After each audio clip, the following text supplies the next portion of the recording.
May 28, 1940, Berlin, Germany. In the imposing Reich Air Ministry building, Reich Marshal Hermann Göring set down an intelligence report with barely concealed contempt. The document detailed President Franklin Delano Roosevelt's extraordinary request to the United States Congress. The American president was asking for an unprecedented expansion of aircraft production capacity, specifically the ability to manufacture 50,000 planes annually. Göring turned to his assembled staff officers, his expression one of undisguised derision. "The Americans are desperate if they believe such propaganda will frighten us," he declared. "They know nothing of war production. Let them try to convert their automobile factories.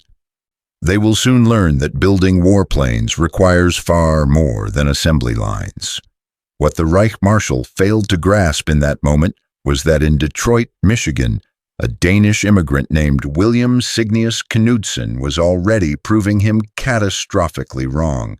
The former president of General Motors, now serving for $1 per year as Roosevelt's director of production, was orchestrating the most ambitious industrial transformation in human history.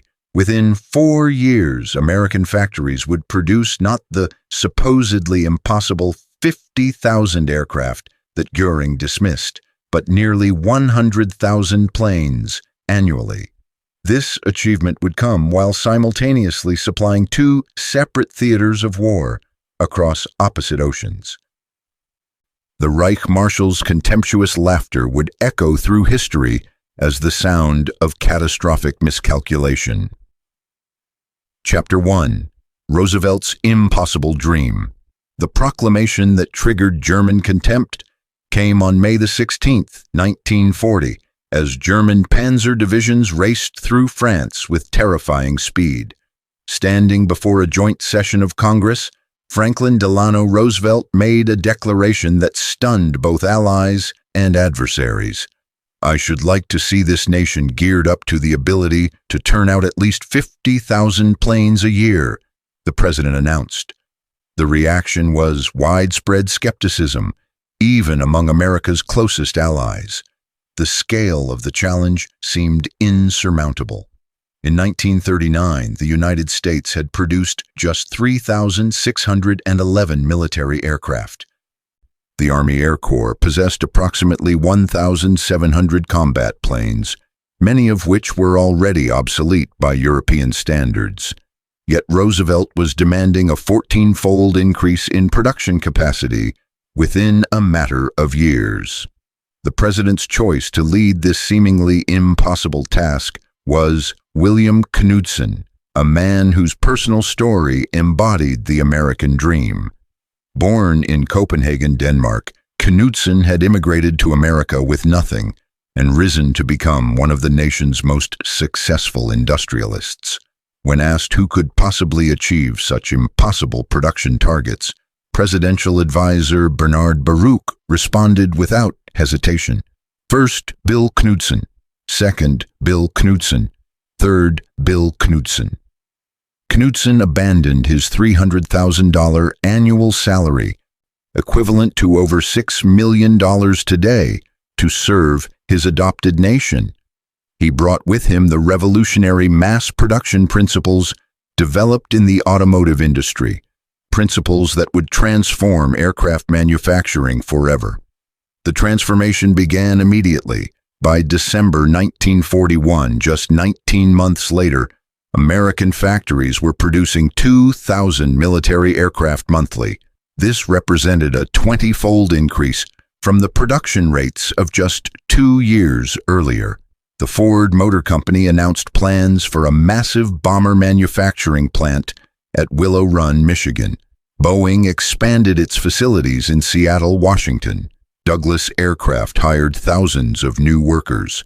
The arsenal of democracy, as Roosevelt had called it, was awakening from its peacetime slumber. Chapter 2. Nazi Blindness and Ideological Prejudice. The Nazi leadership's dismissal of American industrial capabilities stemmed from a toxic combination of racial prejudice and willful blindness to uncomfortable facts. This ideological blindness would prove fatal to the Third Reich. General Friedrich von Boedicke, the Wehrmacht military attaché stationed in Washington from 1933 to 1941, sent accurate and detailed reports describing the scale of American industrial mobilization. His December 1940 cable contained a stark warning. "American war production will reach unimaginable heights," he wrote. "Their industrial capacity, once fully mobilized, will exceed anything the world has ever seen." Berlin systematically dismissed these warnings as defeatist exaggeration. When von Boedicke met personally with Adolf Hitler in February 1939 to discuss American industrial potential, the Führer responded not with strategic analysis but with ideological ranting. Hitler proclaimed that Americans were half Judaized and half negrified, rendering them incapable of sustained warfare or industrial achievement. This racist worldview simply could not accommodate the reality of American capability. The prejudice permeated all levels of Nazi leadership and military intelligence. When Luftwaffe intelligence officers received reports of women entering aircraft factories in large numbers, they dismissed this as a sign of American desperation. They could not conceive that democratic mobilization, drawing on the talents of the entire population, might exceed the capabilities of totalitarian command structures that restricted participation based on ideology and race. When reports arrived describing American factories running 3 full shifts around the clock, German analysts assumed the figures were exaggerated propaganda. The Nazi worldview, built on assumptions of Aryan superiority and democratic weakness, simply could not accommodate the emerging American reality. This ideological blindness would cost Germany the war. Chapter 3: Willow Run and the Miracle of Mass Production. The Ford Motor Company's Willow Run plant embodied American industrial ambition at its most audacious. Constructed on farmland in Ypsilanti, Michigan, beginning April 18, 1941, it became the world's largest factory under a single roof. The facility encompassed 3.5 million square feet, with a final assembly line stretching 1 full mile in length. Charles Sorensen, Ford's legendary production chief, made a promise that seemed ludicrous to aviation experts. He vowed to build 1 B-24 Liberator bomber per hour when other factories were managing 1 per day. The B-24 was an enormously complex machine, comprising 488,193 individual parts. The idea of producing such an aircraft on an assembly line seemed impossible. Initial results were indeed catastrophic. The first B-24 bomber, completed in September 1942, required complete rebuilding before it could fly. Quality control failures reached 50%. Components did not fit together properly. Systems failed during testing. By February 1943, Willow Run was producing just 56 bombers monthly, far below the promised hundreds. Critics mockingly renamed the facility Willet Run, but Ford's engineers persevered with characteristic American pragmatism. They broke the B-24's massive parts count into manageable sub-assemblies that could be produced in parallel. They developed hydraulic riveting tools that increased speed and accuracy. They created prefabricated wiring harnesses that eliminated hours of installation time. They implemented moving assembly lines that brought the work to the worker rather than requiring workers to move around the aircraft. The engineers accommodated 578 design changes in 1943 alone, modifications driven by combat experience while simultaneously maintaining and increasing production rates. This adaptability would prove as important as raw production numbers. By September 1943, monthly production had reached 148 bombers. By December, 365. The breakthrough came in April 1944, when Willow Run produced 428 B-24 Liberators in a single month. This meant one complete four-engine heavy bomber rolling off the assembly line every 63 minutes, 24 hours per day, 7 days per week. This single factory, derided by German intelligence as impossible propaganda, was now outproducing the entire German aviation industry. The impossible had become routine. Chapter 4. The Mathematics of Defeat. German pilots first recognized American production superiority during the North African campaign. Major Johannes Steinhoff, commanding Jagdgeschwader 77, noted in his diary in December 1942, "The American pilots are no longer the amateurs we faced 6 months ago. Most disturbing, there are more of them every day. Where do they all come from?" The grim revelation accelerated throughout 1943. January 27th marked the first American bombing raid on Germany itself, with 64 bombers attacking Wilhelmshaven. The psychological impact was profound. Germany, which had brought war to every corner of Europe, was now experiencing war at home. By October 1943, during the raid known as Black Thursday at Schweinfurt, the Americans could absorb the loss of 60 B-17 flying fortresses and replace them within 2 weeks. For the Luftwaffe, such losses would have been catastrophic. For the Americans, they were a setback, not a defeat. The mathematics of industrial war had become inescapable. During Big Week, February 20th through 25th, 1944, the 8th and 15th Air Forces mounted 3,500 bomber sorties against German aircraft production facilities. The Luftwaffe lost between 262 and 355 fighters in defensive operations.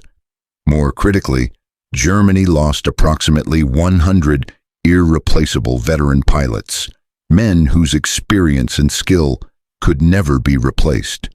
General Adolf Galland, commander of the Luftwaffe fighter forces, reported to Göring that Germany was losing 1,200 fighters monthly while producing 1,000. Meanwhile, America was producing 2,500 fighters monthly while losing 400 in combat. The numbers told a story of inevitable defeat. Major Heinz Baer, one of Germany's top aces with 220 victories, described a mission over Brunswick in January 1944. The bomber stream stretched from horizon to horizon, he recalled. At least 700 flying fortresses and liberators with fighter escorts above, below, and on all sides. We were 8 fighters against hundreds. It was utterly hopeless. We attacked anyway because we were German pilots, but we knew we could not win. The war was already lost. We were simply fighting to delay the inevitable. Chapter 5. The Peak of Production. By 1944, American aircraft production reached proportions that defied comprehension. That single year, American factories produced 96,270 aircraft. This included 16,048 four-engine heavy bombers, 35,743 fighters, and 22,591 multi-engine aircraft. To place this in perspective, America's production in 1944 alone exceeded Germany's entire wartime output from 1939 through 1945, which totaled approximately 94,677 aircraft. The disparity went far beyond simple numbers. Each American heavy bomber carried 13 50 caliber machine guns with thousands of rounds of ammunition. German fighters, by contrast, increasingly launched on missions with partial ammunition loads due to shortages.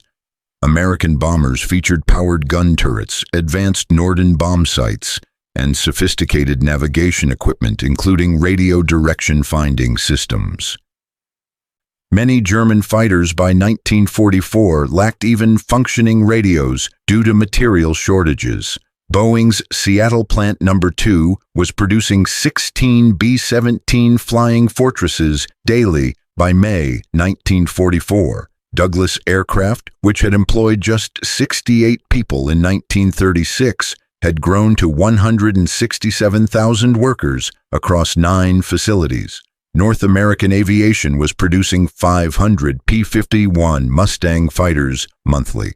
Lockheed achieved production of 1 P-38 Lightning fighter every 90 minutes while simultaneously implementing 2,127 combat-driven modifications to improve performance. Supporting industries matched this extraordinary pace. General Motors produced 57,658 aircraft engines under license from various manufacturers. Packard Motor Car Company built 55,523 Rolls-Royce Merlin engines for P-51 Mustangs. Alcoa's aluminum output increased 600% from pre-war levels. Dow Chemical's magnesium production grew from 6 million pounds annually to 333 million pounds. Chapter 6. Democracy's Secret Weapon. The transformation of America's workforce shattered every Nazi preconception about democratic societies. Women, comprising less than 1% of aircraft workers, in 1941 represented 65% of the workforce by 1943. 310,000 women worked in the aircraft industry at peak production. At Douglas Aircraft's Long Beach facility, 22,380 of the 41,620 employees were women. Rose Will Monroe, who became famous as the original Rosie the Riveter, drove 3,000 rivets per shift at Willow Run with 99.5% accuracy. Women inspectors at Douglas Aircraft reduced defect rates from 3.2% to 0.3%, a tenfold improvement. Their attention to detail and patience with intricate work proved superior to traditional approaches. Ford redesigned tools to accommodate smaller hands, inadvertently improving efficiency for all workers. Lighter pneumatic tools reduced worker fatigue, while better positioned workstations decreased injuries and improved productivity. Quality improved even as production rates soared. German intelligence interpreted female employment as evidence of American desperation, predicting quality would collapse. A captured Luftwaffe intelligence report from 1943 dismissed these workers as temporary and untrained, forecasting imminent production failures. Instead, precision improved continuously. Women excelled at detailed work, including wiring, instrument installation, and quality inspection.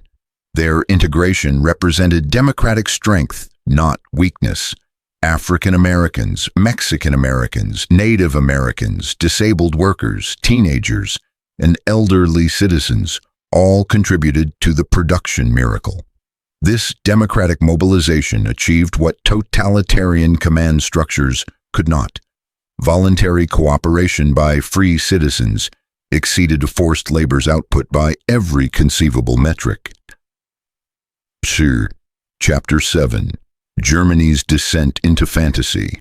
As American production soared to unprecedented heights, Germany retreated into increasingly desperate fantasy. Göring authorized the Jaeger program in February 1944, dispersing aircraft production into 729 underground facilities using slave labor from concentration camps. The Mittelbau-Dora complex in the Harz Mountains employed 60,000 prisoners in horrific conditions, with 20,000 dying from starvation, disease, and deliberate murder. These underground factories produced more defects than operational aircraft. Slave laborers, when they could, sabotaged components. Transportation between dispersed facilities caused impossible delays. Quality control collapsed completely. The entire Mittelbau-Dora complex produced fewer aircraft engines monthly than Ford's single Chicago plant. Slave labor, which Nazi ideology insisted was efficient, proved catastrophically counterproductive. Prisoners had every reason to sabotage production and no incentive to maintain quality. The moral bankruptcy of the Nazi system had become economic bankruptcy as well. Meanwhile, American innovation accelerated. Boeing developed modular B-29 superfortress construction across 4 separate facilities with components that were completely interchangeable. The pressurized long-range B-29, costing $65,000 each, incorporated technology that Germany could not match even in prototype form. By early 1945, America was producing 100 B-29 superfortresses monthly, each capable of carrying 20,000 pounds of bombs across distances that German strategic bombers could not approach. Chapter 8, D-Day and Industrial Annihilation, June 6, 1944, the invasion of Normandy, demonstrated the culmination of American industrial mobilization. The Allied invasion employed 11,590 aircraft against 319 German sorties on D-Day itself. This represented a 36-to-1 superiority in air power, not achieved through tactical brilliance but through industrial annihilation of the enemy's productive capacity. Between January and May 1944, preparatory bombing had dropped 145,000 tons of high explosives on German targets, exceeding all German bombing of Britain throughout the entire war. Allied transport aircraft delivered 3 complete airborne divisions in a single day, using more aircraft than Germany's entire transport fleet had ever possessed at one time. By December 1944, single American bombing raids routinely involved 1,200 heavy bombers, escorted by 900 fighters. P-51 Mustangs possessed sufficient range to reach Poland from bases in England, performance to match any opponent, and existed in such quantities that combat losses had become strategically irrelevant. German pilots called them Indians because they seemed to be swarming everywhere simultaneously. Impossible to escape. Chapter 9. The Admission of Defeat. As defeat approached, even Nazi leadership could no longer deny the production catastrophe that had befallen them. In December 1944, Joseph Goebbels wrote in his private diary, "Göring's promises about Luftwaffe superiority now seem like criminal delusions. We are fighting the world's greatest industrial power with empty rhetoric and broken promises." Field Marshal Erwin Rommel told his staff before D-Day, "The Americans can lose 10 tanks for every one we destroy and still overwhelm us through sheer numbers. When they land, they will come with such material superiority that no defensive position can possibly hold. We can delay them, but we cannot stop them." Even Hitler himself admitted to Albert Speer in January 1945, "We should have listened to von Boedeker's reports from Washington. Their industrial potential was always the decisive factor.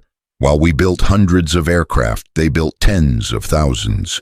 This was the war's outcome, determined by mathematics we chose to ignore."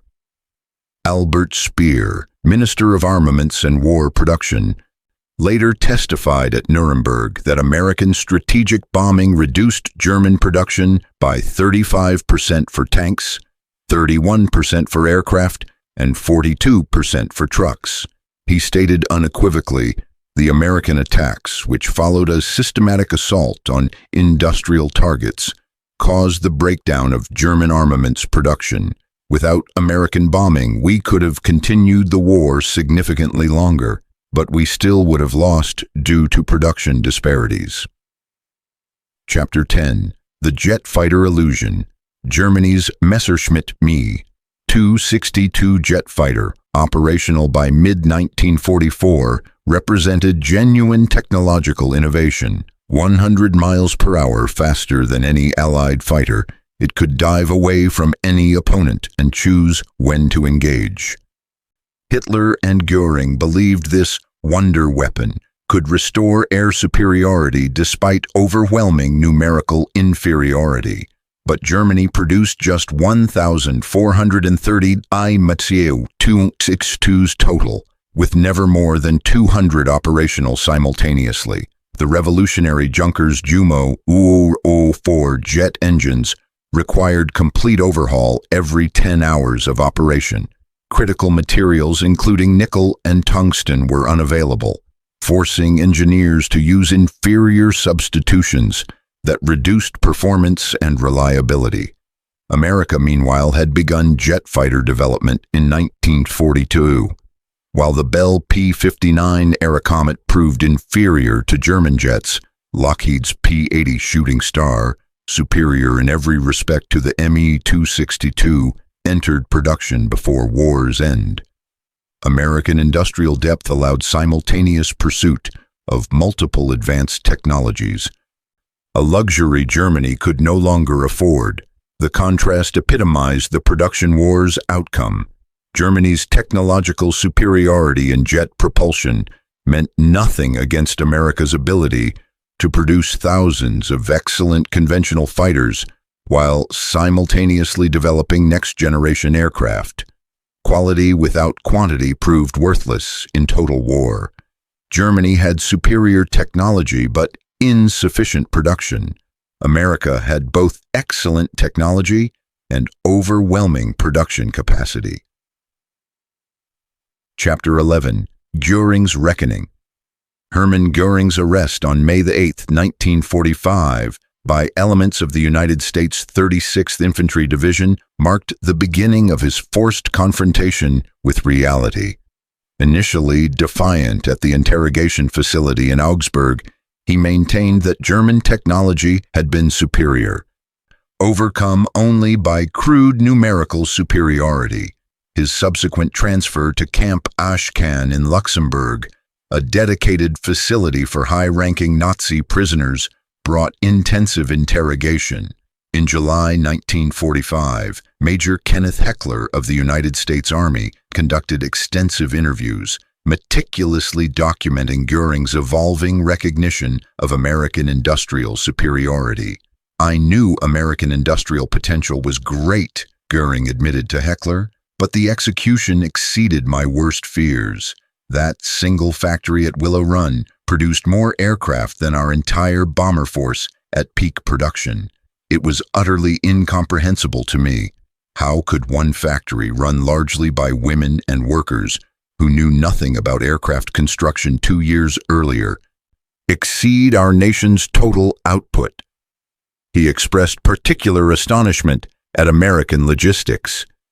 "Your ability to supply military forces across 2 oceans while maintaining domestic production and civilian prosperity, this was beyond our conception. We could not adequately supply forces 500 miles from Germany. You supplied vast armies 5,000 miles from America continuously without apparent strain. We never understood how this was possible."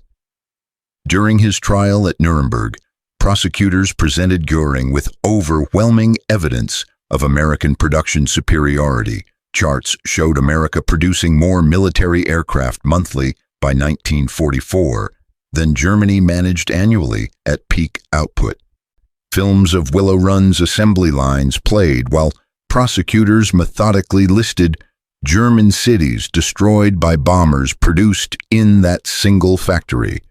Göring's testimony on March 14, 1946, revealed his struggle to comprehend the scale of American achievement. "I believed the economic and technical potential of the United States to be unusually great, particularly regarding air power, but I never imagined they could increase aircraft production 100-fold in 4 years. Such growth seemed physically impossible. Even now, seeing the evidence, part of me struggles to accept it. Prison psychologist Gustav Gilbert documented Göring's obsession with production statistics during his imprisonment. The former Reich Marshal repeatedly calculated ratios, comparing single American factories to Germany's entire national production. He seemed particularly fixated on Willow Run, repeatedly referring to it as that damned factory that broke our backs. When shown documentation that America had produced 812,615 aircraft engines versus Germany's 241,675, Göring simply stared at the figures in silence for several minutes. The mathematical reality of defeat was undeniable, irrefutable, overwhelming. Chapter 12. The Scope of Victory. The transformation's scope remains staggering even today, more than 75 years later. From 3,611 military aircraft in 1940, America produced 295,959 military aircraft by war's end in 1945. This total included 97,810 bombers, 99,465 fighters, and 98,684 other aircraft, including trainers, transports, and reconnaissance planes. This represented not merely quantitative superiority, but systemic dominance in every aspect of production, quality, innovation, and logistics. 2 million Americans worked in aircraft production at peak mobilization, representing unprecedented industrial and demographic diversity.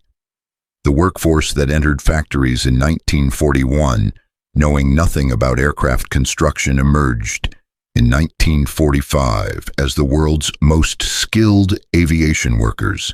They had not merely built planes, they had revolutionized manufacturing itself, creating innovations that would transform global industry for generations. Statistical quality control developed for bomber production became standard industrial practice worldwide. Automation principles pioneered at Willow Run transformed global manufacturing. The engineers who designed bomber assembly lines would later design the Saturn V rocket that carried astronauts to the moon. The women who riveted B-24 Liberators would raise children who would walk on lunar soil.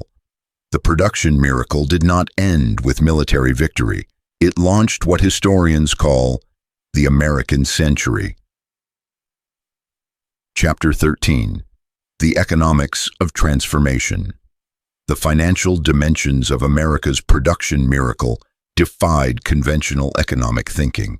Aircraft production consumed $45 billion in 1940s currency, equivalent to approximately $800 billion in current purchasing power.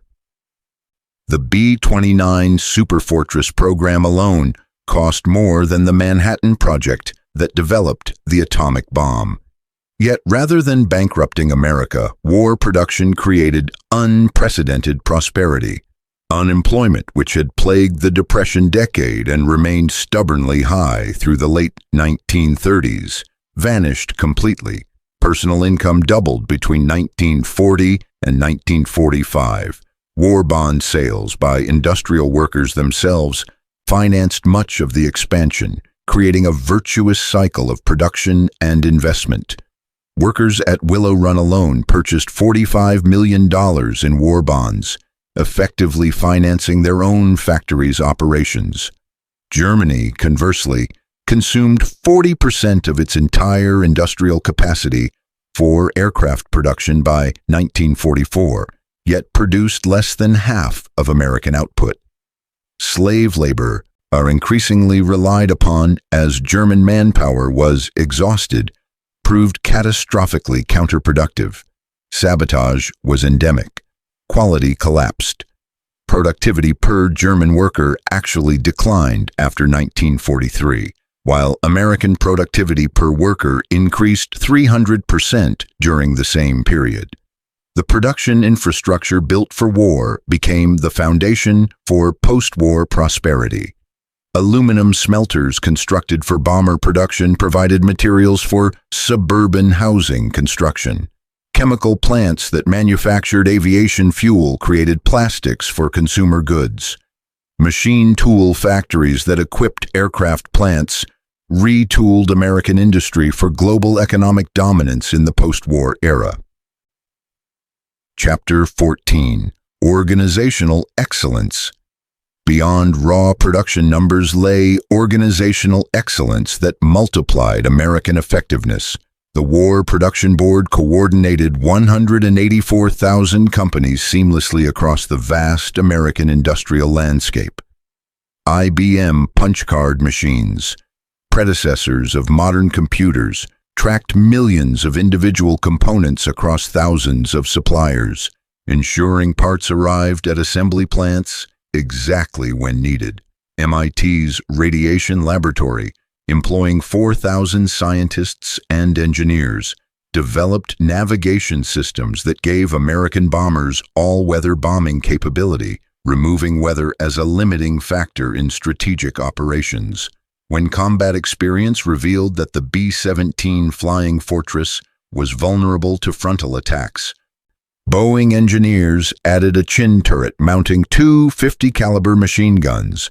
The modification was designed, tested, approved, and implemented in production within 60 days, while existing aircraft were retrofitted in the field.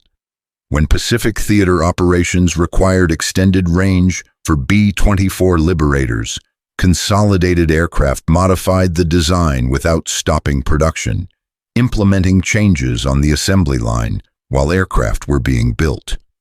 German aircraft modifications typically required months or years. American improvements were implemented in weeks. This adaptability proved as decisive as production volume. American aircraft evolved continuously based on global combat experience from two separate theaters of war. Information flowed from Pacific battles to Atlantic coast production lines within days through a sophisticated reporting and analysis system. German aircraft, produced in isolated underground facilities by slave labor with no feedback mechanism, remained static while American designs improved weekly. The feedback loop between combat operations and production facilities achieved unprecedented efficiency. Pilot observations reached engineers immediately through formal reporting channels. Engineer solutions reached assembly lines within days. Remarkably, assembly line workers' suggestions for production improvements reached designers directly through structured programs that encouraged worker input. This democratic flow of information proved decisively superior to German hierarchical command structures that discouraged input from lower ranks. Chapter 15. Final Testimony. On October 15, 1946, hours before his scheduled execution by hanging, Hermann Göring wrote his final letter to his wife. In it, he made his most complete admission of the production war's true significance. The Americans won through industrial power, not military prowess, he wrote. We were not defeated by better soldiers, but by better factories. The nation we dismissed as capable only of building consumer goods, and Hollywood entertainment buried the Wehrmacht under an avalanche of aluminum and steel. Every strategic calculation we made proved false because we fundamentally misunderstood American society. His last recorded statement to psychologist Gustav Gilbert was equally revealing. We declared war on an industrial giant while it slept. When it finally awoke and mobilized, we were already doomed. The outcome became inevitable in 1942, though we fought on for 3 more years. They did not just outproduce us numerically, they revolutionized production itself. Every aspect of their system, from worker training to supply chain management to quality control, proved superior to ours. We based our system on ideology and force. They based theirs on pragmatism and voluntary cooperation. In total war, pragmatism defeated ideology. Göring committed suicide by cyanide capsule that night, escaping execution but not judgment. His final testimony stands as history's verdict on the production war. The Reich Marshal, who had dismissed American industrial capabilities as propaganda, died knowing that a single American factory had exceeded his entire Air Force's lifetime production.